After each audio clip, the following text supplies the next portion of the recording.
नमस्कार, आप सभी का स्वागत है हमारे चैनल डीएनएस पे। मैं हूं शिवम और आज हम करने वाले हैं कॉन्स्टिट्यूशनल लॉ का लेक्चर नंबर 2। इससे पहले अगर आपने पहली वीडियो नहीं देखी तो आप इस वीडियो को देख लीजिएगा, क्योंकि वहां पर मैंने बताया है कि किस किस विश्वविद्यालय के लिए ये आपके हेल्पफुल रहने वाला है और साथ ही साथ किस किस कोर्स में बीएलएलबी और एलएलबी में कैसे क्वेश्चंस पूछे जाएंगे। वो सारी चीजें हमने पहली क्लास के अंदर डिस्कस किए हैं, वो आप लोग जरूर देख लीजिएगा। और साथ ही साथ जो भी बच्चे इस बार यानी 2024 के अंदर एलएलबी या फिर बीएलएलबी करना चाहते हैं इलाहाबाद विश्वविद्यालय से, अगर आप एलएलबी करना चाहते हो महात्मा गांधी काशी विद्यापीठ से, एलएलबी या बीएलएलबी कोई भी कोर्स करना चाहते हो लखनऊ विश्वविद्यालय से, एलएलबी या बीएलएलबी कोई भी इनमें से कोर्स करना चाहते हो गोरखपुर विश्वविद्यालय से एलएलबी बीएलएलबी, या फिर हरीश पीजी कॉलेज से एलएलबी, टीडी कॉलेज से एलएलबी अगर करना चाहते हो तो ये आपके लिए सीरीज बहुत ज्यादा हेल्पफुल रहने वाली है। और यहाँ से बहुत सारे प्रश्न आपके एंट्रेंस एग्जाम में देखने को मिलता है और हर साल यहाँ बार बार ऐसे क्वेश्चन पूछे जाते हैं। तो ये सीरीज आप लोग के लिए बहुत ज्यादा हेल्पफुल रहने वाली है। कल की पहली वीडियो आप लोग जरूर देख लीजिएगा ताकि आपकी एक कनेक्टिविटी बन पाएगी कि ईस्ट इंडिया कंपनी कैसे आई भारत के अंदर और कैसे उन्होंने रूल किया और कैसे ईस्ट इंडिया कंपनी का जो रूल था वो एंड होके अब सीधे ब्रिटिश क्राउन का रूल आ गया था। तो अब हम लोगों ने वहां तक पहुंच गया है जहां पे हमने ये देखा था कि ईस्ट इंडिया कंपनी जैसे आई वो फिर लॉस में चली गई, फिर क्या हुआ वहां पे ब्रिटिश क्राउन ने उसको सीधे कंट्रोल करना स्टार्ट किया और धीरे धीरे लास्ट में क्या हुआ था यानी 1853 तक जो लास्ट चार्टर एक्ट था वहां तक हमने देखा कि ब्रिटिश क्राउन का जो रूल था वो ज्यादा पावरफुल हो गया और जो ब्रिटिश ईस्ट इंडिया कंपनी थी उसके पावर को बहुत ज्यादा मिनिमाइज कर दिया गया था और लगभग ऑलमोस्ट एंड हो चुका था। आज के इस वीडियो में हम ब्रिटिश क्राउन रूल के बारे में हम लोग रिसर्च करना स्टार्ट करेंगे और देखेंगे कि कैसे प्रश्न पूछे जा सकते हैं during the direct rule of crown 1858 से 1947 तक के जो आपके टाइम पीरियड है उसके बारे में लोग देखना स्टार्ट करते हैं यहाँ पे और देखते हैं ये भी कि इसमें प्रश्न कैसे बन पाएंगे। ठीक है, ये सभी चीजें हमें आज के इस वीडियो में डिस्कस करेंगे। चलिए, तो इसमें भी जो पहला एक्ट है इसमें हमें क्या क्या पढ़ना है, तो एक सेकेंड थोड़ा सा मैं, चलिए यही मैं गैप ले लेता हूँ। यहाँ पे हमें क्या क्या पढ़ना है, तो पहला आपको जो पढ़ना है वो क्या पढ़ना है, गवर्नमेंट ऑफ इंडिया एक्ट 1857 57 की रिवॉल्ट के बाद 58 के अंदर इसको लाया गया था, 1858 हो गया। ठीक है, फिर है आपका Indian council act of Indian council act of 3 साल बाद ही फिर लाया गया था, 1861 के अंदर लाया गया था। नेक्स्ट इसके बाद हमें पढ़ना है कब, इंडियन काउंसिल एक्ट ऑफ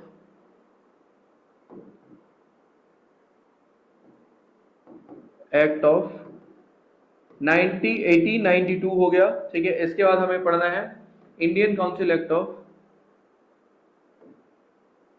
इसको पार्लियामेंटो रिफॉर्म भी कहते हैं, काउंसिल एक्ट ऑफ 1909 हमें पढ़ना है। ठीक है, फिर आपका आता है government of India act of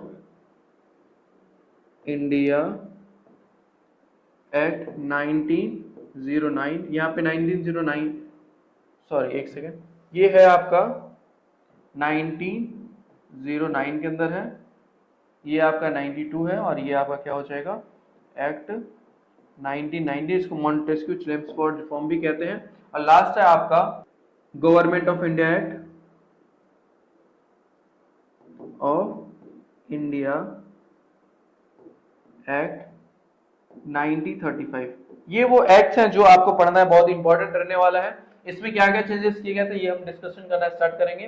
पहला आपका गवर्नमेंट ऑफ इंडिया एक्ट 1858, दूसरा आपका इंडियन काउंसिल एक्ट ऑफ 1861, तीसरा है आपका इंडियन काउंसिल एक्ट ऑफ 1892, उसके बाद है आपका इंडियन काउंसिल एक्ट ऑफ 1909 जिसको हम लोग बोलते हैं पार्लियामेंटो रिफॉर्म भी बोलते हैं। नेक्स्ट है आपका गवर्नमेंट ऑफ इंडिया एक्ट 1919, इसको हम लोग मॉन्टेस्क्यू चेम्सफोर्ड रिफॉर्म भी कहते हैं, क्यों कहते हैं ये सब हम लोग देखेंगे।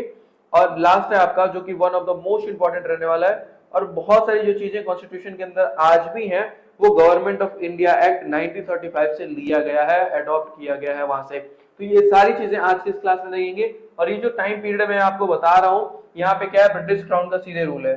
जो हम लोगों ने पहले पढ़ा था उसमें क्या था कि ईस्ट इंडिया कंपनी का रूल था, पर यहाँ पे क्या है ब्रिटिश क्राउन का रूल है या फिर ब्रिटिश पार्लियामेंट आप कह सकते हो, पार्लियामेंट के कंट्रोल में जो चीजें थी और इसके अंदर जो बिल और एक्ट्स लाए गए थे ये उस पीरियड में लाए गए थे। तो ये सारी चीजें हम आज की इस क्लास के अंदर डिस्कस करने वाले हैं। सबसे पहले अगर हम बढ़ते हैं, पहला जो आपका है वो आता है गवर्नमेंट ऑफ इंडिया एक्ट 1858, जो कि मैंने अभी आपको यहाँ पे बताया था जितने भी यहाँ पे थे। तो इसमें जो पहला आपका है गवर्नमेंट ऑफ इंडिया एक्ट 1858, इसको हम लोग डिटेल में डिस्कशन करना है यहाँ पे स्टार्ट करते हैं। After this act governor general of India, देखिए क्या बोला गया था, इसमें चेंजेस हुए थे बहुत सारे और वो आपको याद रख लेना है। Governor general of India onwards to be called as the, यानी गवर्नर जनरल को चेंज करके वॉइसरॉय ऑफ इंडिया बोला गया था। Indian government of India act 1858 के अंदर गवर्नर जनरल की पोजीशन को चेंज करके वॉइसरॉय बना दिया गया था। ये प्रश्न बार बार पूछा गया और ये प्रीवियस ईयर के क्वेश्चन पेपर ही है, ये PYQ है, तो इसको आप लोग देख लीजिएगा और इसको नोट्स भी जरूर आप लोग बना लीजिएगा। हाँ, कल की क्लास के अंदर ये था, मैंने ये नहीं बताया आपको कि कैसे PDF आपको ये मिलेगा। तो जो भी बच्चे अगर इसको YouTube पे भी देख रहे हैं, हालांकि जो हमारे पेड बच्चे हैं उनके तो एक्सेस होगा, वो PDF डाउनलोड कर पाएंगे, प्रिंट कर पाएंगे। पर जो बच्चे इस वीडियो को YouTube पे देख रहे हैं और आप भी चाहते हो ये PDF, तो आपको करना क्या होगा, हमारा ऐप है DNS एजुकेयर ऐप, जो कि ऐप यहाँ पे मिल जाएगा आपको। यहाँ पे आप जाके नोट सेक्शन में, डाउनलोड सेक्शन में जाके PDF यहाँ से डाउनलोड कर सकते हो इसको। तो जो भी ये चीजें हम लोग पढ़ा रहे हैं इसके नोट्स भी आप लोगों को भी अवेलेबल हो जाएंगे। और साथ ही साथ हमारे बैच भी स्टार्ट हो चुका है, तो उसमें भी आप एनरोल चाहो तो हो सकता है और एक अच्छी तैयारी कर सकते हो। बैक टू द क्लासेस, अब यहाँ पे आते हैं हम। गवर्नमेंट ऑफ इंडिया एक्ट में क्या बोला गया था कि गवर्नर जनरल ऑफ इंडिया को क्या किया गया, वॉइसरॉय ऑफ इंडिया बना दिया गया था। यह अधिनियम के बाद भारत के गवर्नर जनरल को भारत का वॉइसरॉय कहा जाने लगा था। ठीक है, उसका नाम चेंज करके वॉइसरॉय ऑफ इंडिया बोला गया था। बहुत जगह पे फिर भी गवर्नर जनरल ऑफ इंडिया भी यूज किया जाने लगा था, पर देखिए उसका मतलब भी क्या हो गया, वॉइसरॉय ऑफ इंडिया ही हुआ, क्योंकि उसके नाम को बदल दिया गया था। ठीक है, तो फिर आगे है system of dual government ended. देखिए डुअल गवर्नमेंट यानी द्वैध शासन को शुरुआत कब किया गया था, तो ये किया गया था पिट्स इंडिया एक्ट। याद है या भूल गए, कल की क्लास याद है ना आप लोगों को। तो डुअल गवर्नमेंट क्या था वहां पे, कोर्ट ऑफ डायरेक्टर और बोर्ड ऑफ कंट्रोल। ठीक है, ये दोनों को क्या किया गया था, अलग किया गया था। डुअल गवर्नमेंट की स्टार्ट पिट्स इंडिया एक्ट के अंदर किया गया था, उसको यहाँ पे क्या हुआ, खत्म कर दिया गया था। तो द सिस्टम डुअल गवर्नमेंट को क्या हुआ, द्वैध शासन व्यवस्था को समाप्त हो गया था। नेक्स्ट आपका doctrine of left ended. Doctrine of left ended का मतलब हुआ कि देखिए लॉर्ड डलहौजी जब आया था 1848 के अंदर इंडिया के अंदर आया था, तो उसने क्या हुआ, एक सिद्धांत लाया था डॉक्ट्रिन ऑफ लेफ्ट का। डॉक्ट्रिन ऑफ लेफ्ट क्या होता है, तो इसमें ये प्रश्न पूछा जा सकता है कि डॉक्ट्रिन ऑफ लेफ्ट किसने लाया था, तो आप लॉर्ड डलहौजी आपको याद रखना है। उसका मतलब क्या था, हड़प का सिद्धांत एक तरीके से कहा जा सकता है कि जैसे मान लीजिए कोई राजा है, अगर उसकी अपनी वंश नहीं है तो उसकी जो भी प्रॉपर्टी होगी, पर्सनल प्रॉपर्टी को छोड़ के स्टेट की जो भी चीजें होंगी वो सीधे क्या होगा, वॉइसरॉय के कंट्रोल में चला जाएगा। यानी वो सभी जो चीजें हैं वो गवर्नर जनरल के या फिर ब्रिटिश पार्लियामेंट के कंट्रोल में वो चला जाएगा, जिससे क्या होता और ज्यादा जो धन इकट्ठा करना या फिर एरिया एक्वायर करना वो उसके टाइम में हुआ था, लॉर्ड डलहौजी के पीरियड में हुआ था। तो उसको भी गवर्नमेंट ऑफ इंडिया एक्ट 1858 के थ्रू क्या किया गया, उसको खत्म कर दिया गया था। तो दो चीजें बोला गया, डुअल गवर्नमेंट को खत्म किया गया था, वॉइस गवर्नर जनरल को चेंज करके वॉइसरॉय बनाया गया था, और तीसरा आपका जो है डॉक्ट्रिन ऑफ लैप्स को भी खत्म कर दिया गया था, जिसको लॉर्ड डलहौजी ने लाया था। ठीक है, आगे देखिए। और नेक्स्ट है आपका सेक्रेटरी ऑफ स्टेट, राज्य के सचिव। तो ये सारे पॉइंट्स हमें डिटेल में और पढ़ने हैं। नेक्स्ट स्लाइड में हम और इसके डिटेल में जाएंगे और देखेंगे कि इसमें कैसे और प्रश्न देखने को मिल सकता है। ये टाइमलाइन आपको लिख लेना है कॉपी पे। ये सारी चीजें आपके एकदम जो नोट्स आप बना रहे हो, जो भी चीजें मैं नोट डाउन कर रहा हूँ, ये चीजें आपकी कॉपी में भी होनी चाहिए, आपका खुद का नोट्स भी होना चाहिए। हालांकि ये PDF शेयर हो जाएगा, पर आप इसके भरोसे ना रहे, आप अपनी जरूर शॉर्ट नोट्स बनाएं, ताकि रिवीजन करते टाइम आपको बहुत ज्यादा हेल्पफुल रहेगा। और एंट्रेंस के टाइम में आपको क्या होगा, पूरे लेक्चर्स नहीं देख पाओगे आप, पूरी PDF नहीं पढ़ पाओगे आप, लेकिन आपने जो नोट्स बनाया है वो आपके बहुत ज्यादा हेल्पफुल रहने वाला है। और यकीन मानिएगा, अगर आपने अपना सेल्फ प्रिपेयर नोट्स बनाया है तो उससे आपको बहुत सारी चीजें रिवीजन करने में बहुत आसानी होगी, बहुत कम टाइम भी लगने वाला है। इससे होगा क्या, आपके मार्क्स बहुत अच्छे खासे आने वाले हैं एंट्रेंस एग्जाम में, अगर आपने सेल्फ से अपना नोट्स बनाया है तो। This status was doubled the act of a good government of India. इसको क्या बोला गया, गुड गवर्नमेंट ऑफ इंडिया भी बोला गया था। इस एक्ट को क्या बोला गया था, किस एक्ट को बोला गया था, तो जो आपका 1858 के अंदर लाया गया था। ठीक है, जो क्रांति हुई थी, देखिए डॉक्ट्रिन ऑफ लेफ्ट भी जो लाया गया था ना, उससे वो भी एक बहुत मेन रीजन था, विद्रोह का कारण बना था भारत के अंदर। क्योंकि जो जितनी भी जमीनें थी राजाओं की, पहले क्या होता था कि राजा लोग क्या होते थे, अगर उनकी अपनी संतान नहीं होती थी तो वो किसी भी बच्चे को गोद लेके उसको क्या करते थे, सारी स्टेट उसको संभालने को दे देते थे। लेकिन जब डॉक्ट्रिन ऑफ लैप्स लाया गया डलहौसी के द्वारा, तो वहां पे क्या हुआ कि जो भी प्रॉपर्टी थी वो स्टेट की जो प्रॉपर्टी थी वो क्या होती थी, ब्रिटिश पार्लियामेंट के पास चली जाती थी। तो इसका भी बहुत ज्यादा विरोध हुआ था और इसकी ये भी 1857 की क्रांति का one of the main reason रहा था। ठीक है, अब यहाँ पे जो एक्ट आया 1858 के अंदर एक्ट आया, इसको क्या बोला गया, good government act of India बोला गया था। इस कानून को भारत की अच्छी सरकार के लिए अधिनियमित करार दिया गया था। नेक्स्ट आपका the company control come to end when the British crown assume to be direct rule. तो यहाँ पे ये चीजें अभी आपने देखा ही था, लास्ट चार्टर एक्ट में ही आपने देखा था, यहाँ पे जो ब्रिटिश क्राउन का था वो डायरेक्ट रूल अब इंडिया के ऊपर होने लगा था और जो कंपनी थी इसको ऑलमोस्ट एंड कर दिया गया था। इसकी जो रूल था, इसका जो पावर था कंट्रोल एंड रेगुलेशन का इंडिया के अंदर, उसको एकदम खत्म कर दिया गया था। जब ब्रिटिश क्राउन ने प्रत्यक्ष शासन ग्रहण कर लिया, प्रत्यक्ष मतलब डायरेक्ट रिप्रेजेंटेशन, डायरेक्ट रूल करने लगा इंडिया के अंदर, कर लिया, तो कंपनी का नियंत्रण समाप्त हो गया। तो कंपनी के जो नियंत्रण थे इंडिया के ऊपर, उसको क्या हो गया, समाप्त कर दिया गया था। ये भी कब हुआ था, तो यह आपका हुआ था 1858 के अंदर हुआ था। After a change in the nomenclature of Governor General of India, the first Viceroy who was also called as the agent of British Crown।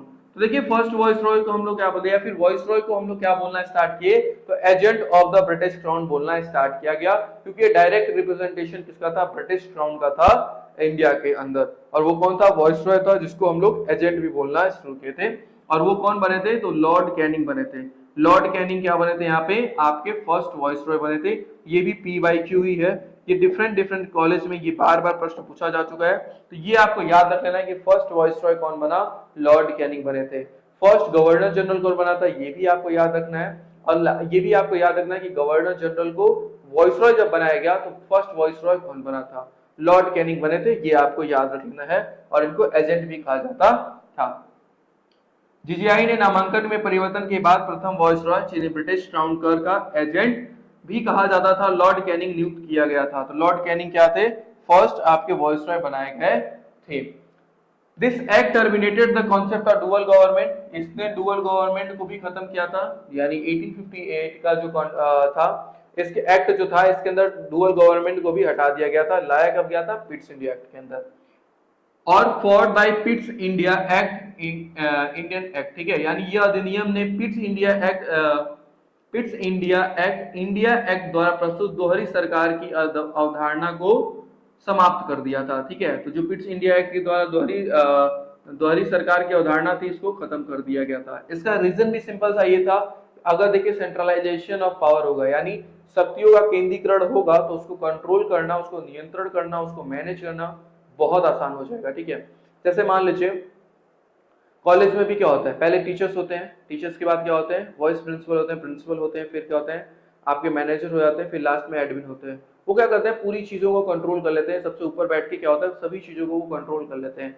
वैसे ही अगर मान लीजिए कि सरकार के अंदर भी अगर सबके पास समान शक्तियां, तो क्या होगा, कंट्रोल करना बहुत ही मुश्किल होगा। इसलिए क्या हुआ कि सेंट्रलाइजेशन ऑफ पावर किया गया। अब डुअल गवर्नमेंट का मतलब क्या है, डिवीजन ऑफ पावर हो गया, कि पावर शक्तियों का विभाजनकरण हो रहा है। शक्तियों का अगर विभाजीकरण होगा, अगर अलग अलग किया जाएगा, तो उसको कंट्रोल करना थोड़ा सा मुश्किल होगा। और सबके पास अगर शक्तियां होंगी तो आप उस चीज का मिसयूज भी नहीं कर पाओगे। ठीक है, लेकिन जब अगर एक ही व्यक्ति के पास सारी शक्तियां मिल जाए, वहां पे क्या हो, सेंट्रलाइजेशन ऑफ पावर हो जाए, तो वहां पे क्या होगा, मिसयूज उसको अपने तरीके से वो कर सकता है। और वही चीजें ब्रिटिश क्राउन चाहने लगा था कि जो इंडिया के अंदर जो भी चीजें थी, इसके अंदर जो डुअल गवर्नमेंट है, इसको खत्म करके क्या किया जाए, सेंट्रलाइजेशन ऑफ पावर किया जाए, शक्तियों को केंद्रीकरण किया जाए और उसको कंट्रोल किया जाए, ताकि हम अच्छे से और ज्यादा शासन कर पाए और अच्छे से कंट्रोल इंडियंस के ऊपर कर पाए। तो इसकी पीछे यही कारण था कि इसको हटाया जाए। ठीक है, तभी वो अच्छे से प्रॉपर कंट्रोल कर पाएंगे इंडियंस को। ठीक है, आगे देखिए, under this act the power vested in the board of control and court of director. तो ये चीजें आपने पढ़ी थी, board of control and court of director was shifted to the newly created position of the secretary of state। तो यहाँ पे देखिए क्या हुआ था कि जो बोर्ड ऑफ कंट्रोलर थे या कोर्ट ऑफ डायरेक्टर, ये दोनों की शक्तियां बांटी गई थी पिट्स इंडिया एक्ट के अंदर। इन शक्तियों को एक जगह किया गया और उनका नाम क्या दिया गया, सेक्रेटरी ऑफ द स्टेट। क्या बोला गया, सेक्रेटरी ऑफ इंडिया, फिर सेक्रेटरी स्टेट ऑफ इंडिया बोला गया था। तो ये भी आपको याद रखना है कि इन दोनों को मर्ज किया गया, एक तरीके से क्या किया गया, मर्ज करके क्या बना दिया गया यहाँ पे, तो सेक्रेटरी स्टेट ऑफ इंडिया फिर सेक्रेटरी ऑफ इंडिया बोला गया था।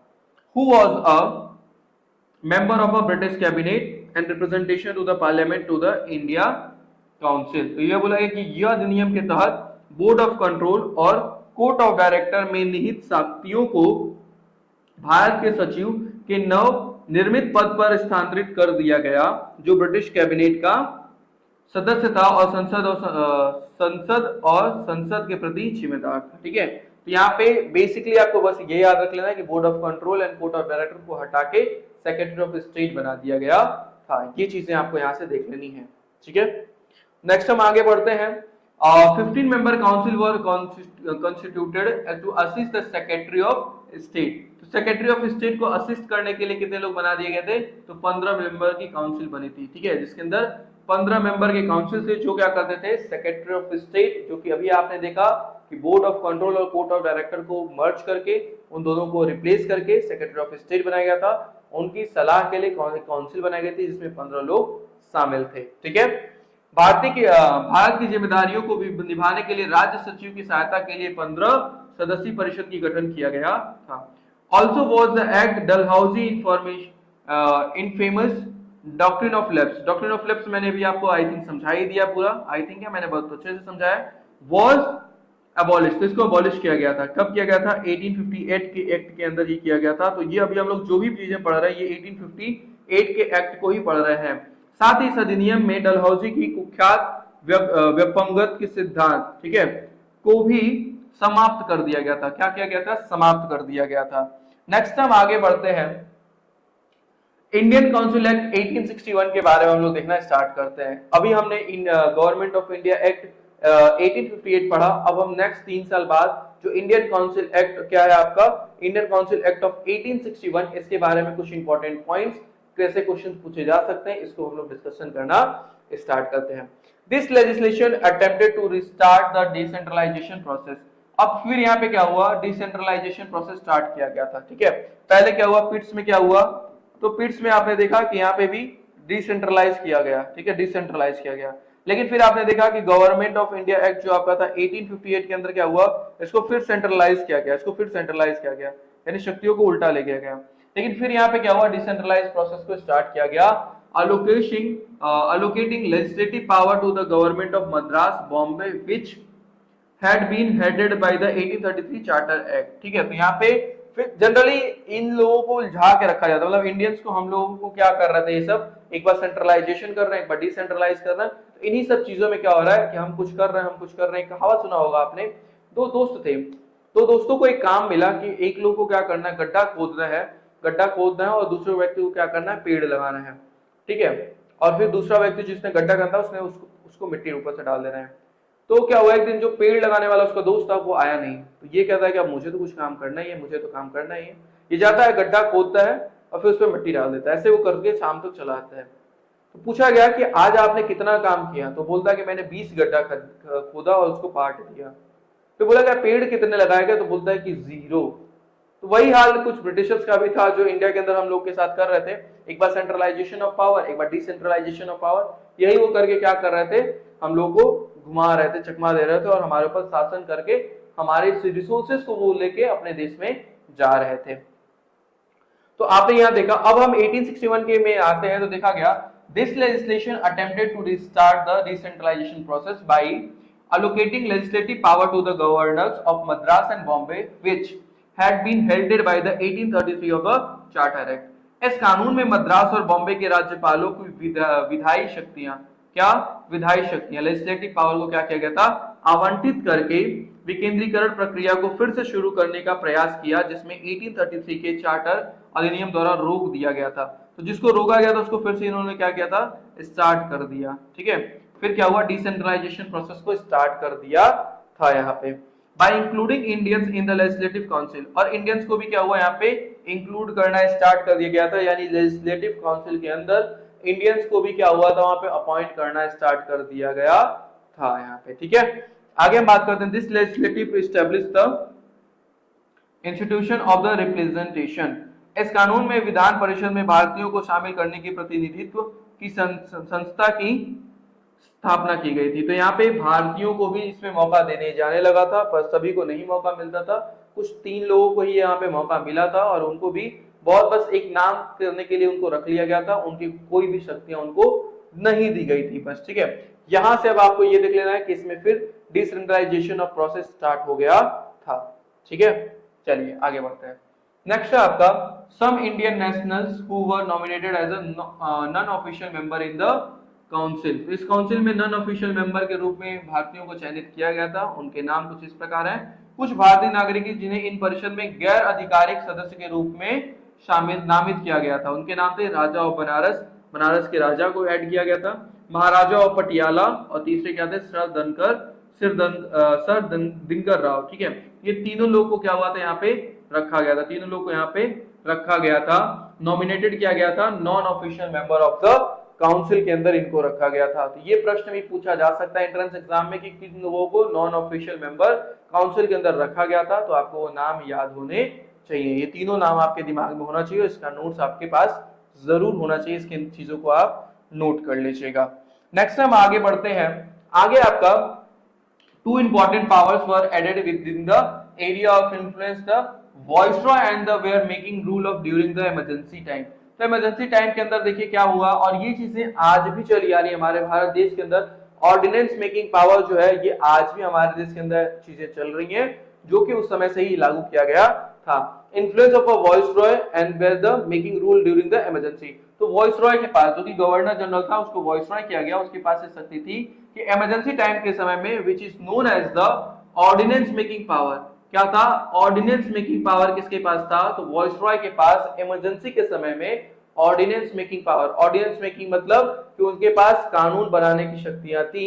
जब आपातकाल की सिचुएशन हो, स्थिति हो, तो वहां पे, क्योंकि सदन चलेगा नहीं, कोई भी सदन जब चलेगा नहीं तो क्या होगा वहां पे, जब गवर्नर जो होगा, सॉरी वॉइसरॉय जो होगा, उसके पास ये शक्तियां दी गई थी कि वो नियम कानून कोई ला सकता है यहाँ पे, ठीक है, जो कि आज भी हमारे यहाँ चलता है। And framing the rule of a business, ठीक है, ये दो चीजें वहां पे लाई गई थी। इसके पास वॉइसरॉय के पास ये शक्तियां दी गई थी। वॉइसरॉय ने प्रभाव क्षेत्र में दो महत्वपूर्ण शक्तियां जोड़ी गई थी, और वे आपातकालीन समय में नियम बनाने की शक्ति। पहला क्या था? आपातकाल के समय में, हमेशा नहीं, लेकिन जब आपातकाल होगा, वो फाइनेंशियल इमरजेंसी भी हो सकता है, इमरजेंसी हो सकता है, तो इस कंडीशन में क्या होगा, वहां पे नियम बनाने की शक्ति मिली थी। और दूसरा क्या था? अध्यादेश बनाने की शक्ति थी, जिसके अंदर क्या था? अध्यादेश बना सकते हैं, और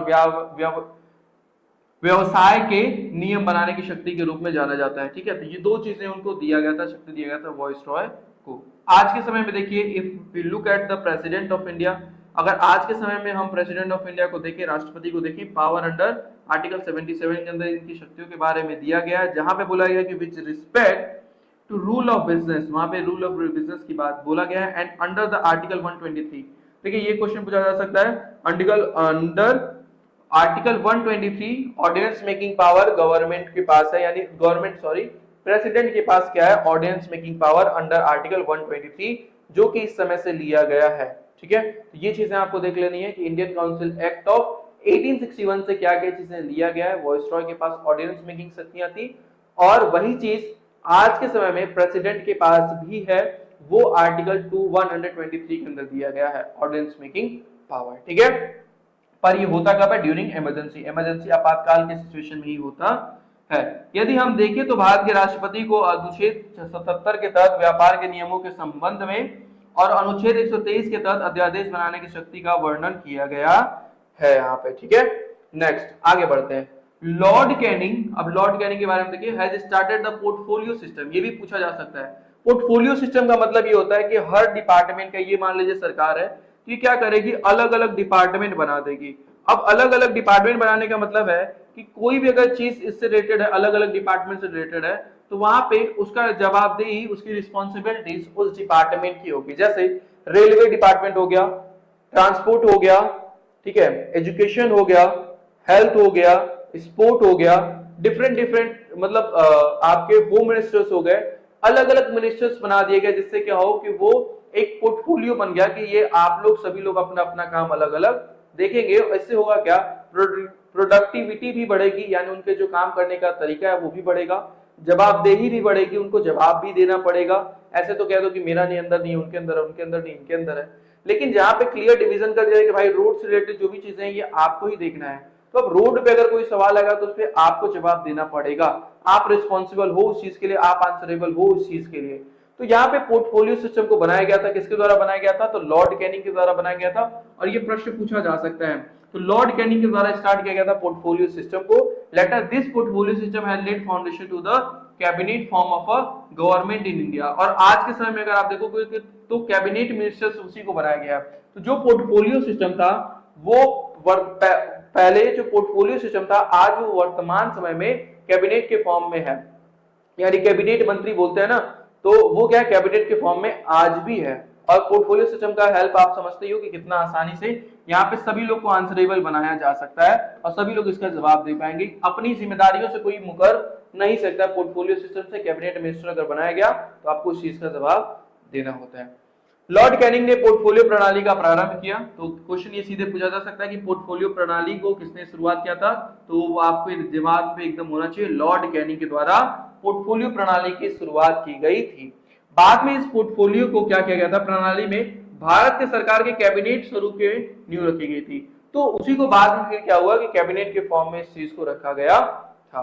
नेक्स्ट है आपका, under this article the spoke person was appointed for every office and the administrative system of and the same spokesperson was the responsible for the carrying out overall the administration। यानी कि जो मैंने यहाँ पे अभी लोग बताया कि ये मान लीजिए गवर्नमेंट है, गवर्नमेंट ने सभी चीजों का पोर्टफोलियो सिस्टम बना दिया। अब सभी व्यक्ति क्या होंगे, उसके स्पोक पर्सन होंगे और उस चीज का जवाब वो स्वयं ही देंगे उस चीज पे।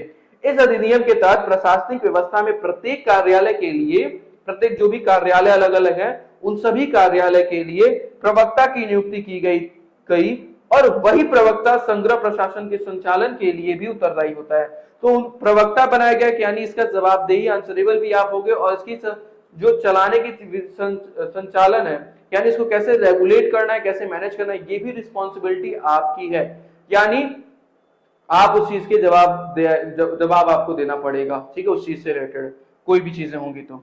नेक्स्ट है आपका यहाँ पे new legislative council form north western. ये तो कोई मतलब नहीं है, गलती से आ गया था इसमें, तो इसका कोई सेंस नहीं बनता, ठीक है, ये लाइन हटा दीजिएगा।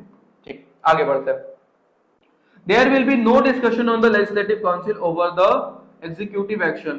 तो यहाँ पे देखिए जो लेजिस्लेटिव काउंसिल बनाई गई थी, लेजिस्लेटिव काउंसिल के अंदर कोई भी एग्जीक्यूटिव मामला के बारे में यहाँ पे आप बहस नहीं कर सकते, उस पर कोई वाद विवाद क्वेश्चन आंसर नहीं हो सकता था, ठीक है।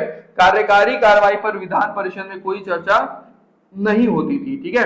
नेक्स्ट है, when a bill is the final stage approval of viceroy is must. तो जो भी बिल बनता था अगर फाइनल स्टेज पे तो वहां पे वॉइसरॉय के पास वॉइसरॉय की मंजूरी लेना बहुत ज्यादा जरूरी होता था वहां पे, ठीक है। तो ये चीजें आपको देख लेना, जब कोई बिल अंतिम चरण में होता है तो वॉइसरॉय की मंजूरी जरूरी होती है। तो ये चीजें आपने यहाँ पे देखी, ये आपको याद रख लेना कि यहाँ पे फाइनल मंजूरी किसकी होनी चाहिए, वॉइसरॉय की होनी चाहिए। But the viceroy gave acceptance to the bill. The Secretary of State has the right to veto the bill. तो देखिए यहाँ पे ये भी बोला गया कि देखिए वॉइसरॉय तो अब इस पे उसकी रजामंदी को मस्ट बोला गया कि इसकी जो एक्सेप्टेंस है ये जरूरी है, ठीक है। लेकिन ये भी इसके बाद बोल दिया गया कि यहाँ पे अगर वॉइसरॉय एक्सेप्टेंस दे भी देते हैं तो सेक्रेटरी ऑफ स्टेट के पास कितने लोगों के काउंसिल थी, तो 15 लोगों की क्या थी इनके पास काउंसिल थी, जिसके पास क्या था बोर्ड ऑफ कंट्रोल और कोर्ट ऑफ डायरेक्टर को मिला के सेक्रेटरी ऑफ स्टेट बनाया गया था। उनके पास ये शक्ति थी कि उसको वो क्या कर सकते हैं, वीटो द बिल कर सकते हैं, यानी उसको रोक सकते हैं वहां पे, ठीक है। लेकिन यह वॉइसरॉय के विधेयक की स्वीकृति दे दी तो राज्य सचिव को विधेयक पर वीटो का, उनको एजेंट भी कहा जाने लगा था। सेक्रेटरी ऑफ स्टेट क्या थे वहां पे, एजेंट के रूप में काम करने लगे थे। विधेयक पर वीटो की शक्ति का अधिकार था। तो इसके पास कह सकते हैं सेक्रेटरी ऑफ स्टेट के पास अगर देखा जाए तो थोड़ी सी ज्यादा शक्तियां दी गई थी वॉइसरॉय के मुकाबले, क्योंकि उस चीज उनकी जो फाइनल डिसीजन है उसको भी वीटो करने की शक्तियां सेक्रेटरी ऑफ स्टेट के पास थी। तो कहा जा सकता है कि जब उनका फाइनल सबमिशन के बाद भी अगर उनके वीटो करने की शक्ति दे दी गई है तो यानी जो सेक्रेटरी ऑफ स्टेट है या फिर सेक्रेटरी ऑफ इंडिया है उनके पास थोड़ी सी ज्यादा पावर है। Another criticism of this act was Indian who were appointed in the LC, ठीक है, belong to the wealthy, influential and elite section of the legislative council के जो मेंबर बनाए गए थे वो लोग क्या थे, इलाइट थे, इन्फ्लुएंशियल थे और बहुत ज्यादा अमीरों को ही बनाया गया था। ठीक है, तो ये उसके क्रिटिसिज्म्स के बारे में बताया गया। यह अधिनियम की एक और जो आलोचना भी की, एनएलसी के नियुक्त किए गए भारतीय समाज के धनी, प्रभावशाली और विशिष्ट वर्गों के में से थे उसमें। ठीक है, तो ये भी उसकी क्रिटिसिज्म के बारे में भी थोड़ी चीजें बताई गई थी यहाँ पे। नेक्स्ट है आपका जो हमने अभी दो चीजें पढ़ लिया। आपका पहला क्या पढ़ा हमने, Indian government of India act 1858, फिर इंडियन काउंसिल एक्ट ऑफ 1861 पढ़ा था। अब हमारा जो तीसरा है ये हमारा है इंडियन काउंसिल एक्ट ऑफ 1892। ठीक है, तीसरी चीज हम यहाँ पे पढ़ने जा रहे हैं इंडियन काउंसिल एक्ट ऑफ 1892 के अंदर भारतीय परिषद अधिनियम 1892। Power to discuss the budget, यहाँ पे क्या हुआ कि बजट डिस्कस करने का क्या हुआ, इनको शक्तियां मिला था, but not veto the budget, इस पे वीटो करने की शक्ति नहीं मिली थी, बस डिस्कशन करने का उनको वहां पे अधिकार मिला था।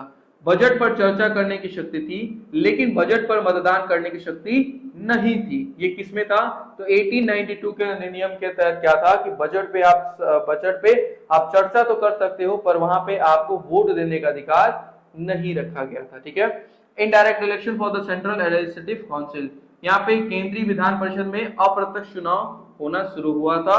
अगला पॉइंट है legislative council power to make और रिपील लॉ। तो यहाँ पे देखिए लेजिस्लेटिव काउंसिल के पास ये शक्ति दे दी गई थी कि वो या तो कानून बना सकते हैं या फिर उसको रिपील कर सकते हैं, उसको रोक सकते हैं, निरस्त कर सकते हैं। विधान परिषद कानून बनाने या निरस्त करने की शक्ति दे दी गई थी। तो विधान परिषद के पास ये शक्ति थी कि कानून को वो बना भी सकते हैं और उसको निरस्त भी कर सकते हैं। ये शक्तियां विधान परिषद को दे दी गई थी। अगला है आपका in the legislative council the act increase the number of additional और नॉन एडिशनल मेंबर्स, यानी यह अधिनियम के द्वारा विधान परिषदों में अतिरिक्त या गैर सरकारी सदस्यों की संख्या में वृद्धि की गई थी। ठीक है, आगे बढ़ते हैं। नेक्स्ट है इसमें हालांकि मैं इसमें थोड़ा सा आगे इसलिए बढ़ रहा हूं क्योंकि देखिए यहाँ पे ऐसी चीजें हैं जो आपको समझ लेना जरूरी है। यहाँ से बहुत सारे प्रश्न देखने को नहीं मिलते हैं। कुछ चीजें जो हाईलाइटेड है मैं उसको वहां पे देखिए क्वेश्चन मतलब ऐसे लिख देता हूँ और उसको बॉक्स में बना के लिख देता हूँ, तो वो चीजें आप लोग एक बार नोट डाउन जरूर कर लीजिएगा। बाकी जो एडिशनल लाइंस है वो मैं जस्ट आपको ये इसलिए समझा रहा हूँ ताकि आपकी एक बेसिक अंडरस्टैंडिंग हो जाए, जिससे आप इन सभी चीजों को समझ पाओ। ठीक है, इसलिए हो सकता है कि मैं कहीं कहीं पे जस्ट रीड करके थोड़ी बहुत चीजें बता के वहां से आगे बढ़ जा रहा हूँ। इसका मतलब ये नहीं कि मैं उस टॉपिक को छोड़ रहा हूँ, सिंपल रीजन ये है कि वो आपके एंट्रेंस पॉइंट ऑफ व्यू से इंपॉर्टेंट नहीं है, बस आपके समझने के लिए वो जरूरी है, इसलिए मैंने उस लाइन को रखा है। उसको मैं इस पे थोड़ा सा अब पढ़ते हुए आगे बढ़ जा रहा हूँ ताकि आपको प्रॉपर अंडरस्टैंडिंग बनी रहे, आप एक चीज को कनेक्ट करके रखे रहो। ठीक है, मेन रीजन यही है हमारा, हमें सिर्फ एंट्रेंस एग्जाम क्वालिफाई करना और थोड़ी अच्छी जानकारी रखनी है कॉन्स्टिट्यूशन की, इसलिए हमने एक्स्ट्रा लाइंस को भी एक्स्ट्रा चीजों को भी हमने लाया है ताकि कनेक्टिविटी प्रॉपर बनी रहे। नेक्स्ट हम देखते हैं council were devolve with the power of a discussion to the budget and the address question to the executive. They could not vote on the budget, they could not take any supplementary questions. तो यहाँ पे बोला गया कि परिषद को budget पर चर्चा करने का कार्यपालिका को प्रश्न पूछने की शक्ति प्रदान की गई। तो यहाँ पे बजट जो होता था इस पे आप क्वेश्चन को पूछ सकते हैं, लेकिन इसमें कोई वोट नहीं कर सकते और इसमें पूरक प्रश्न भी नहीं पूछ सकते, यानी इसमें कोई सप्लीमेंट्री जो क्वेश्चंस है वो नहीं पूछ सकते हो। सिर्फ आप बजट पे डिस्कशन कर सकते हो, आप नहीं उस पे वोट कर सकते हो, नहीं इसमें कोई सप्लीमेंट्री क्वेश्चंस पूछ सकते हो। ठीक है, ये तीन चीजें आपको याद रखना है। आगे हम बोलते हैं for the first time India this legislative establish a representative system of a government, यानी इस कानून के भारत में पहली बार प्रतिनिधि शासन की प्रणाली की स्थापना की गई। तो ये लाइन आपके लिए बहुत ज्यादा इंपॉर्टेंट रहने वाला है, ये आपको याद रखना है। पीवाईक्यू का ये प्रश्न भी है, कब किया गया था, तो ये आपको याद रखना कि इसी समय क्या होता है, पहली बार क्या गया था, legislative establish the representative system of a government. Representative को यहाँ पे लाना स्टार्ट किया गया था, प्रतिनिधि शासन को लाना स्टार्ट किया गया था। नेक्स्ट टाइम बढ़ते हैं हमारा this act is also come with the provision of electing member of indirect form of a provisional council of a legislative council, यानी कि यह अधिनियम अस्थायी परिषद में अस्थायी परिषद में विधान परिषद के लिए सदस्यों को अप्रत्यक्ष से निर्वाचित करने के लिए प्रावधान के साथ आया था। which the governor general approval the legislative council were given the power to make new law and repeal law। तो यहाँ पे किसके पास शक्ति थी, गवर्नर जनरल अप्रूवल। तो यहाँ पे गवर्नर जनरल बोलिए या वाइसरॉय बोलिए, उसके पास ये शक्ति दे दी गई थी कि वहां पे वो क्या करे, पावर टू मेक लॉ, या उसके पास शक्ति थी कि मेक कानून बना सकता है और जो निरस्त भी कर सकता है। तो ये दोनों शक्तियां उसके पास थी। गवर्नर जनरल या फिर वाइसरॉय बोले कि मंजूरी में विधान परिषद को नए कानून बनाने और पुराने कानूनों को निरस्त करने की शक्ति दी गई थी, जो कि हमने प्रीवियस स्लाइड में ही हम लोगों ने उस चीज को अच्छे से करा था। Through this act the representation was introduced from the various body like universities, district board, municipalities, zamindar and chamber of commerce to recommendation to the provincial council, जो कि बिल्कुल भी इंपॉर्टेंट नहीं है आपके एंट्रेंस पॉइंट ऑफ व्यू से, बस एक बार इसको जस्ट रीड कर लीजिएगा। इस अधिनियम के माध्यम से प्रांतीय परिषदों की सिफारिश द्वारा विश्वविद्यालय, जिला बोर्ड, नगर पालिकाओं, जमींदारों और वाणिज्य मंडलों के जैसे विभिन्न निकायों में प्रतिनिधित्व को शुरू किया गया था। तो ये रहा हमारा अभी 3 जो एक्ट था, ये हम लोगों ने देखा था। नेक्स्ट के एक्ट्स को हम लोग कल की क्लास में देखेंगे, यानी ये जो सीरीज चल रही है इसमें हम आगे अदर जो एक्ट्स है इनको देखेंगे और साथ ही साथ फिर धीरे धीरे आप लोग प्रीएम्बल में पहुंचेंगे, फिर आपके जो सिटीजनशिप है, उसके बाद fundamental right, fundamental duty, DPSP, ये सारी चीजें हम लोग सीक्वेंस में करते जाएंगे और देखेंगे कि कैसे यहाँ पे प्रश्न पूछे जाते हैं। और साथ ही साथ हम YouTube पे आपको लाइव टेस्ट भी कराने वाले हैं, तो उसके लिए भी आप लोग जरूर जुड़िएगा। ये जितनी भी क्लासेस आप देख रहे हैं, इसके बाद आपका एक लाइव टेस्ट भी होगा, मोस्ट प्रोबेबली वो सैटरडे या संडे पे होगा, आपको शेड्यूल मिल जाएगा, तो उस क्लास के अंदर आप लोग जरूर सब लोग जुड़िएगा। और साथ ही साथ जो भी बच्चे किसी भी स्टेट लॉ कॉलेज का मतलब है स्टेट कॉलेज, चाहे वो आपका महात्मा गांधी काशी विद्यापीठ होगा, बीएलएलबी एलएलबी करना चाहते हैं, लखनऊ विश्वविद्यालय से एलएलबी बीएलएलबी करना चाहते हैं, गोरखपुर विश्वविद्यालय से एलएलबी बीएलएलबी करना चाहते हैं, हरिश्चंद्र पीजी कॉलेज से एलएलबी करना चाहते हैं, टीडी कॉलेज से अगर आप एलएलबी करना चाहते हो तो हमारा प्रवेश बैच के साथ जुड़ के आप पूरी कंप्लीट तैयारी कर सकते हो, क्योंकि मोस्ट प्रोबेबली हर एक कॉलेज का एलएलबी और बीएलएलबी एंट्रेंस एग्जाम का फॉर्म आना स्टार्ट हो चुका और आपके पास 2 से 2.5 महीने का प्रॉपर टाइम है। तो इस बैच के साथ जुड़ के आप एक अच्छी तैयारी कर सकते हो, जिसके अंदर हम लोग फुल कंप्लीट टेस्ट कराएंगे, वहां पे फुल सिलेबस कराएंगे आपको, उसके नोट्स भी मिलेंगे, उसके शॉर्ट्स नोट्स भी मिलेंगे, उसके मॉडल पेपर मिलेंगे, उसके पीवाईक्यू मिलेंगे, यानी आपकी इतनी अच्छे से हम लोग तैयारी कराएंगे जहां आप एक अच्छे रैंक के साथ सिलेक्शन ले सकते हो। प्रीवियस ईयर्स में बहुत सारे बच्चे ऐसे हैं जो डिफरेंट यूनिवर्सिटीज में, लखनऊ यूनिवर्सिटीज में, गोरखपुर विश्वविद्यालय में, महात्मा गांधी काशी विद्यापीठ, हरिश्चंद्र पीजी कॉलेज में आज वो अपनी लॉ की पढ़ाई वहां पे कर रहे हैं। अगर आप भी चाहते हो एक अच्छे रैंक के साथ सिलेक्शन लेना, तो आप इस प्रवेश बैच के साथ जुड़ के पूरी कंप्लीट तैयारी कर सकते हो। बहुत ही नॉमिनल फीस के अंदर इसको रखा गया है। और इस कोर्स में जुड़ने के लिए आपको क्या करना होगा, डीएनएस एजुकेयर हमारा प्ले स्टोर पे ऐप है, डीएनएस एजुकेयर ऐप पे इंस्टॉल करके प्रवेश बैच याद रखिएगा, इस बैच का नाम है प्रवेश बैच में एनरोल हो जाइएगा।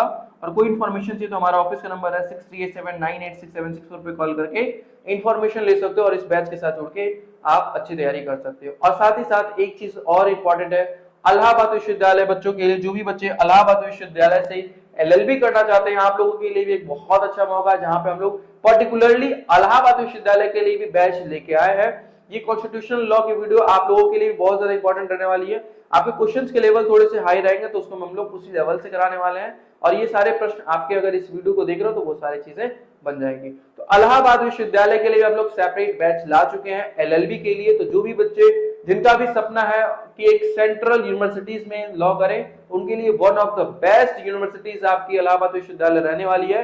और इसका डिटेल सिलेबस डिस्कशन वीडियो हमारे चैनल पे है, आप प्लेलिस्ट में जाके एलएलबी देखोगे स्टेट, तो वहां पे आपको इलाहाबाद का मिल जाएगा, आप वो जाके पूरा सिलेबस देखिए। और अगर आप अभी देखिए इसका फॉर्म भी नहीं है, जैसे ही फॉर्म आएगा आप लोग को इन्फॉर्मेशन दी जाएगी। तो अगर आप अभी से प्रॉपर तैयारी करोगे तो आपके एक अच्छे रैंक के साथ सिलेक्शन होने के चांसेस बढ़ जाएंगे। तो उसके लिए आपको क्या करना होगा, हम इस बैच के साथ आप जुड़ सकते हो। पर्टिकुलरली इलाहाबाद विश्वविद्यालय के लिए हम लोग एलएलबी कोर्स के लिए बैच लाए हैं, एलएलबी कोर्स के लिए लाए हैं, जिसकी फीस भी हम लोग बहुत नॉमिनल 1500 रुपीज रखा गया है जस्ट, जिसके अंदर वो सारे फीचर्स मिलेंगे आपको, पूरे कंप्लीट सिलेबस मिलेगा, पीडीएफ मिलेंगे, नोट्स मिलेंगे, मॉडल पेपर मिलेंगे, और जो क्वेश्चंस होंगे जिस लेवल के इलाहाबाद विश्वविद्यालय में क्वेश्चन पूछे जाते हैं वो सारी चीजें हम लोग वहां पे कराने वाले हैं। आपको क्या करना है, इलाहाबाद अगर उसमें होना है तो आपको याद रखेगा कि आपको इस प्रवेश बैच में नहीं जुड़ना है। जो भी बच्चे अगर इलाहाबाद से अगर एलएलबी करना चाहते हैं तो आपके लिए पर्टिकुलरली ये इलाहाबाद विश्वविद्यालय के लिए ही कोर्स बनाया है, तो उसमें आपको एनरोल होना है, ठीक है। और उसके लिए भी आपको same process DNS educare app install करके आप वहां से उसमें आप कोर्स परचेज कर सकते हो। और हमारा हेल्पलाइन नंबर है 6387986764 पे कॉल करके इन्फॉर्मेशन ले सकते हो। और जो भी हमारी लाइव क्लास की वीडियोस जाने वाली हैं जिसमें क्वेश्चन प्रैक्टिस कराया जाएगा, वो आप लोग जरूर ध्यान रखिएगा, क्योंकि देखिए कॉन्सेप्ट के बाद क्या होता है ना, क्वेश्चन प्रैक्टिस, क्या क्वेश्चन बन पा रहे हैं या नहीं, ये चेक करना बहुत जरूरी होता है। तो वो उसका शेड्यूल आप लोग को हमारे चैनल पे मिल जाएगा, उसको आप लोग जरूर देख लीजिएगा, उसमें पार्टिसिपेट करिएगा। आज के लिए इतना ही। अगर वीडियोस अच्छी लगी हो तो वीडियोस को लाइक, सब्सक्राइब एंड शेयर जरूर करें। अगर वीडियोस अच्छी लगी हो तो कमेंट भी जरूर करें। आगे की चीजों को हम और बेहतर तरीके से लाने की पूरी कोशिश करेंगे। Thank you so much.